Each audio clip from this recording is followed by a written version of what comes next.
Hoje nós iremos meditar em Efésios capítulo 4, no verso 15, onde lemos: Antes, seguindo a verdade em amor, cresçamos em tudo, naquele que é a cabeça, Cristo.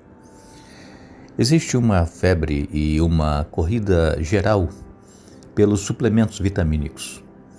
Os atletas, eles querem obter melhor desempenho, querem ganhar ou perder peso, querem melhorar a velocidade, querem melhorar a resistência, e os atletas são os mais tentados a usar os suplementos vitamínicos.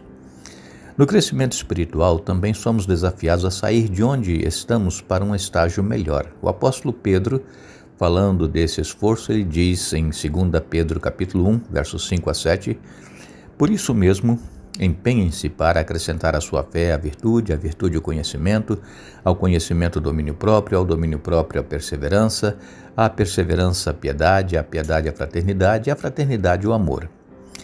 No início dessa epístola, o apóstolo Pedro apresenta uma escada de crescimento cristão e no fim da carta ele diz: cresçam, porém, na graça e no conhecimento de nosso Senhor e Salvador, Jesus Cristo.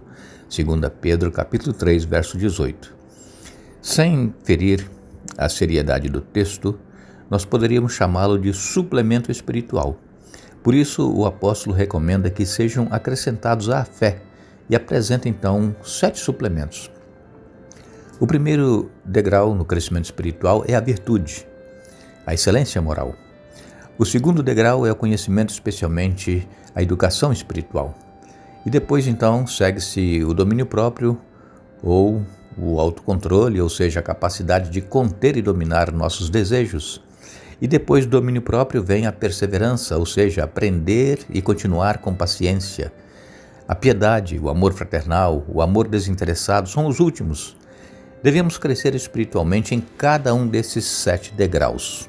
E com essa escada, o apóstolo apresenta outros conceitos relacionados ao crescimento cristão. O primeiro é o poder de Deus. Ele diz: seu poder divino nos deu tudo de que necessitamos. 2 Pedro 1, verso 3.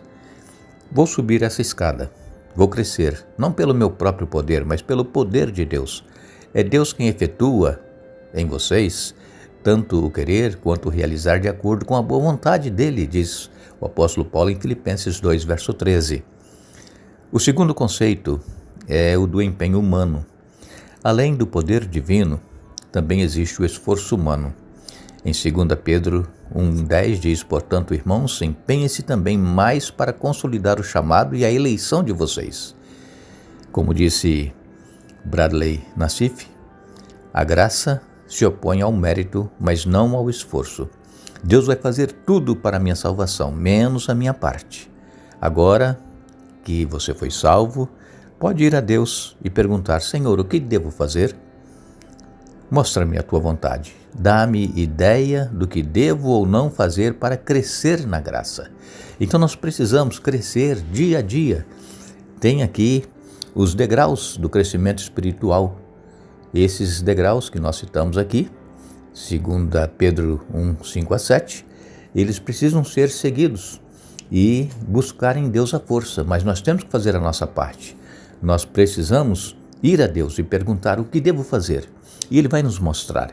Eu sei que muitas pessoas às vezes têm pedido orações porque estão fracos na fé, espiritualmente falando, e não sentem nenhuma mudança, nenhum crescimento.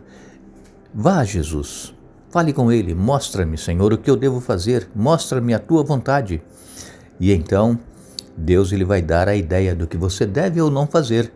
E acima de tudo, perseverar em ler a Bíblia, em orar e testemunhar a outras pessoas. Isso faz com que nós cresçamos espiritualmente e que Deus nos ajude na nossa caminhada espiritual. Iremos orar, convidamos a todos para que orem conosco.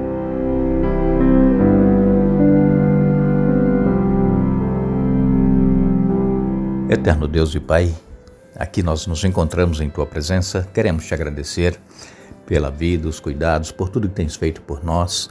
Queremos Te agradecer, Pai, porque um dia fomos alcançados pela graça de Jesus e fomos salvos, Pai, da nossa vida de pecado e, infelizmente, às vezes, apesar de termos sido salvos, nós não temos crescido na graça e no conhecimento do nosso Senhor Jesus Cristo.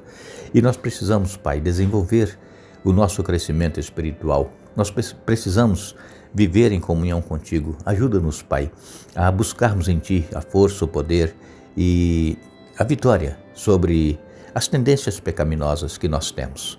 Nós te pedimos, Pai, que fortaleça a fé de cada um dos nossos irmãos, irmãs, amigos e amigas, todos aqueles que nos escrevem pedindo orações. Tu conheces todos os pedidos que aqui estão, as necessidades que têm, os problemas que enfrentam na sua vida física, material, espiritual.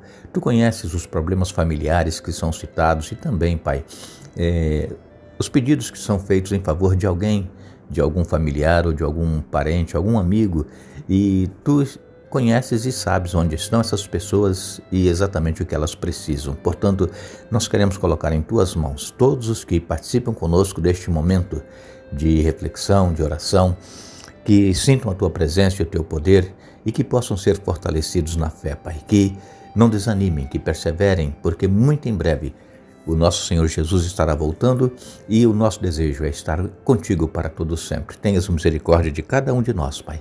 Perdoe os nossos pecados, nós te pedimos e agradecemos em nome de Jesus. Amém.